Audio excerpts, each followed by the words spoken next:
스타를 읽어드립니다. 안진영입니다. 오랜만에 스타를 읽어드리게 됐는데 그 주인공은 바로 얼마 전 신곡을 발표한 이명웅 씨입니다. 자, 일단 이명웅 씨 여전한 힘을 발휘했습니다. 지난 5월 6일 6시 더블 싱글 온기가 공개됐습니다. 타이틀곡인 온기와 홈 총 두 곡인데 발표된 지 1시간 만인 7시 멜론과 지니, 벅스 등 음원 차트에 진입해서 상위권에 이름을 올렸습니다.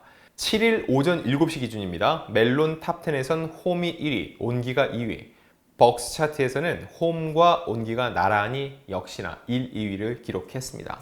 이와 더불어 뮤직비디오의 인기도 상당했는데 신곡 발표와 함께 각종 음원 사이트, 음원 차트 진입부터 상위권을 전부 다 독차지했고, 그리고 이 뮤직비디오 역시 유튜브에서 하루 만에 120만 뷰의 조회수를 올렸습니다. 자, 이 뮤직비디오에는 배우 안은진과 현봉식도 출연하고 권호중 감독이 연출을 맡았는데 무엇보다 이명웅 씨가 직접 출연해서 눈길을 끌었습니다. 자, 근데 여기서 눈에 띄는 게 있더라고요. 아마 여러분도 그랬을 것 같은데 이명웅 씨 왼쪽 뺨의 흉터가 유독 도드라지지 않나요?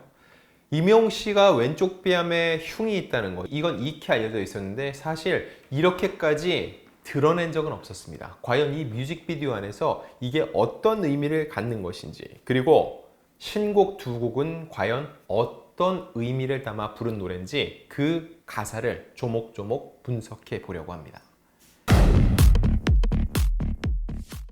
자, 먼저 홈입니다. 이명웅 씨와 엑스차일드가 작사, 그리고 작곡은 엑스차일드입니다.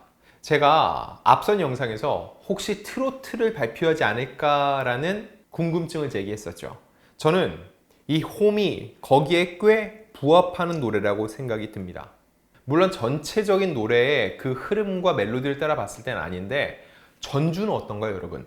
전 이 홈이라는 노래 전주가 전형적인 트로트의 쿵짝쿵짝 느낌을 그대로 갖고 있다고 생각을 하고 있습니다. 다만 정통 트로트와는 분명 다르죠. 제가 볼 때는 트로트적인 요소가 가미된 노래라는 거죠. 근데 엄밀히 따져서 그동안도 이명웅 씨는 정통 트로트를 발표한 적은 거의 없습니다.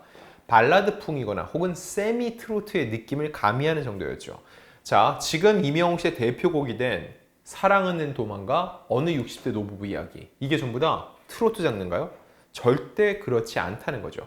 결과적으로 볼 때는 이명웅 씨가 이 홈이라는 노래에서 트로트적인 요소를 가미해서 기존 이명웅 씨표 트로트를 원하고 듣고 싶어하는 이들에게 어느 정도의 만족감을 올려줬다는 생각을 하게 된다는 거죠. 자, 가사를 보겠습니다.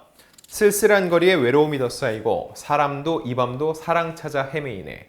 그대 마음이 허전하다면 밤하늘의 별을 보며 날 떠올려요. 난 곁에 있어. 그댄 나의 친구야. 비 오는 날 우산이 되어줘. 해가 뜨는 날에는 널 지켜줄게. When I go shine star and I go don't stop baby. 평생 너와 함께 하리라. 어떤 느낌을 받으셨나요? 제가 볼 때는 이 노래 또 하나의 팬송입니다. 이명웅 씨가 팬들을 위해 부르는 노래인데, 자, 제가 이 부분을 다시 한번 읽어드릴게요. 밤하늘의 별을 보며 날 떠올려요. 난 곁에 있어. 그댄 나의 친구야. 비 오는 날 우산이 되어줘. 해가 뜨는 날에는 널 지켜줄게. 뭔가 떠오르는 노래 없으신가요?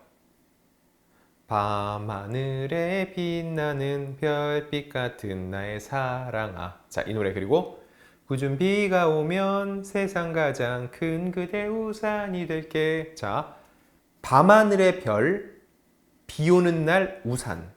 앞선 노래들과 일맥상통하는 부분이 있지 않나요? 이 홈이라는 제목에서 알 수 있듯이 이명웅 씨와 팬덤이 서로에게 쉬어갈 수 있는 집이 되자는 의미입니다. 그리고 이명웅 씨가 직접 가사에 참여했다는 굉장히 의미가 큰데, 결과적으로 볼 때 앞서 본인의 노래에서 얘기했던 이런 팬들을 위해서 본인이 안식처가 되어주겠다는 이 이야기의 연장선상에서 홈이라는 제목을 붙인 노래를 직접 가사를 쓴 거라고 보는 거죠.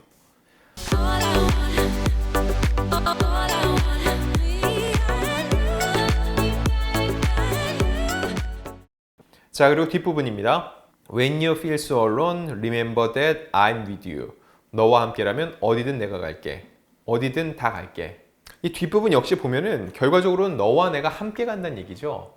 영웅과 영웅시대는 항상 하나다라는 얘기를 강조를 하고 있고, 제가 볼 때 일단 신곡이잖아요. 5월 말 열리는 상암 월드컵 경기장 공연에서 아마 이 홈을 부를 땐 가장 신나는 무대, 신명나는 무대를 꾸밀 수 있지 않을까 생각이 듭니다. 자, 다음 곡 온기입니다. 작사 김이나 임영웅, 작곡 임영웅, 김수영, 황선우. 순서가 꽤 중요해요. 통상 작사, 작곡 이름을 적을 때 더 큰 역할을 하고 저작권 지분이 많을수록 이름이 앞으로 오는 편입니다. 작사는 김이나의 지분이 더 많은데 작곡에서는 임영웅 씨 이름이 가장 먼저 나왔다는 거죠. 앞서 임영웅 씨가 작사, 작곡에 참여한 곡은 총 몇 곡이죠? 3곡입니다. 그 내용을 잠시 보여드릴게요. 화면 한번 보시죠. 런던보이 때는 작사와 작곡 모두 가장 위에 이름을 올렸습니다. 그리고 모래알갱이 때는 작사에는 2번째, 작곡에도 2번째에 이름을 올렸고요. Do or Die 때는 작사의 2번째로 이름을 올렸죠. 그리고 이번에는 작사는 김이나, 작곡은 임영웅의 이름이 먼저 나오고 있습니다. 자, 이 노래 가사 한번 볼게요. 아무도 모를 거야. 말한 적 없을 테니. 아이처럼 울고 싶은 순간들. 어른이란 말은 참 그댈 힘들게 하죠. 더 외롭게 만들어 힘겨운 걸음으로 먼 길을 걸었는데 가고 싶은 곳은 어디였는지. 어둡고 깊은 곳에 웅크려 앉은 그댈. 난 떠나지 않겠어요. 아무리 먼 길을 떠났어도 아무리 긴 시간이 흘러도 이 길 끝에 떠오르는 태양을 만날 때까지 난 곁에 있겠어요. 힘겨운 걸음으로 먼 길을 걸었는데 가고 싶은 곳은 어디였는지. 세상이 지독하게 그댈 혼자 둘 땐 단 하나만 기억해요. 아무리 먼 길을 떠났어도 아무리 긴 시간이 흘러도 이 길 끝에 떠오르는 태양을 만날 때까지 난 곁에 있어요. 제 개인적인 생각을 말씀드리면 임영웅 씨가 역대 발표한 노래 중에서 가장 심정적으로 무겁고 어두운 단면을 저는 담았다고 봅니다. 이는 뮤직비디오 질감에서도 고스란히 드러납니다. 근데 이거는 단순히 임영웅 씨 개인의 마음이라기보다는 현재를 살아가는 모두가 가진 외로움과 고충에 대한 이야기예요. 하지만 이럴 때 어떻게 하겠다? 임영웅 내가 여러분 곁에 있겠다라는 얘기를 반복적으로 하고 있는 거죠. 그리고 이런 세계관은 뮤직비디오를 통해서 아주 잘 드러나고 있습니다. 뮤직비디오는 4분 6초 분량인데 임영웅 씨가 자동차의 시동을 걸고 운전하는 장면이 시작입니다. 그리고 노래를 부르죠. 배경을 보면은 정말 풀 한 폭이 나지 않을 것 같은 황무지입니다. 허름한 차림에 총까지 들고 있고 마치 세기말의 모습을 보여주는 듯 합니다. 여기서 두드러지는 거 바로 임영웅 씨 왼쪽 뺨의 흉터죠. 임영웅 씨의 흉터, 임영웅 씨가 성장해오는 과정에서 굉장히 큰 의미를 갖고 있습니다. 본인이 내 얼굴에는 나이키가 있다 라고 얘기를 하고 있는데 어릴 때 넘어져서 담벼락에 꽂힌 그 유리병에 얼굴이 찍히는 아찔한 사고를 당했는데 그때 돈이 없어서 제대로 수술을 받을 수 없었다. 그래서 그 아들의 흉터를 볼 때마다 어머니가 너무너무 가슴 아파하고 미안해했다. 이런 남다른 일화가 있죠. 자, 근데 이 흉터를 왜 뮤직비디오에서 더 크게 보여줬을지 근데 팬들은 이미 알 겁니다. 임영웅 씨의 왼쪽 발 흉터는요 바로 코 옆 팔자주름 부위에서 시작이 돼서 이렇게 휘어져 나가는 형태죠. 대각선으로요. 근데 뮤비 속 흉터는 어떻죠?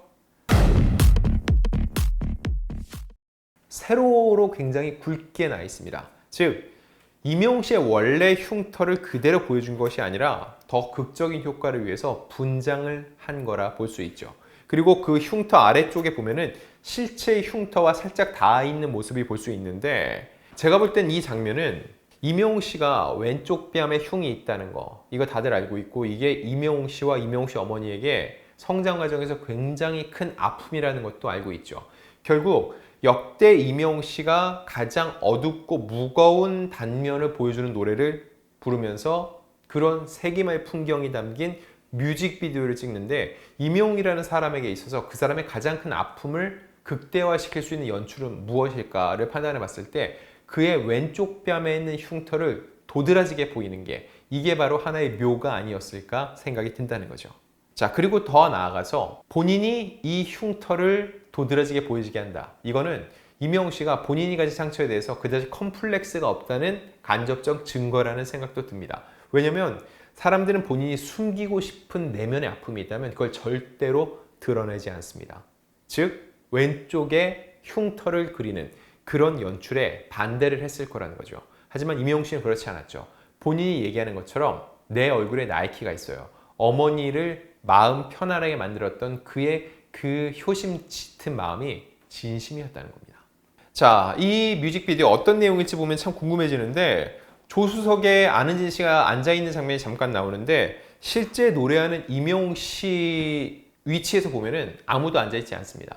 즉, 과거의 단란한 때를 회상하면서 처연한 표정을 짓는데 결국 안은진 배우와 함께했던 과거를 떠올리는 장면에 등장했다고 볼 수 있죠.